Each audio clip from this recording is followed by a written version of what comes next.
Hello everyone, welcome back to the channel. So today I'm going to tell you how to turn on iMessage on iPhone. If you're using an iPhone and now you want to turn on iMessage on your iPhone, so let's see how can you do this.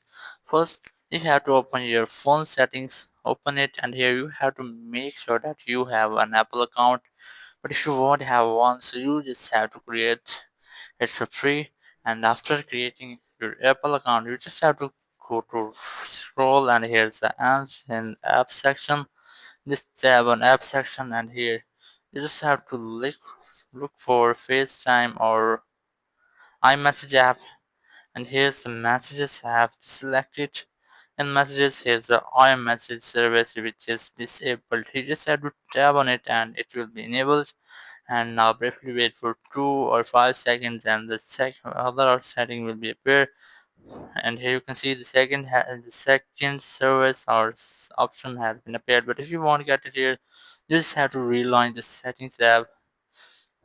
Just relaunch it and then go for apps, then go for messages, and here's the second option. Just tap on it, and here's the Gmail or your Apple account ID which you can use to send or receive message. But if here you will get your phone number if you have phone number service. So that's how you can easily turn on iMessage on iPhone. Thank you very much for watching the video. Until next video, bye bye.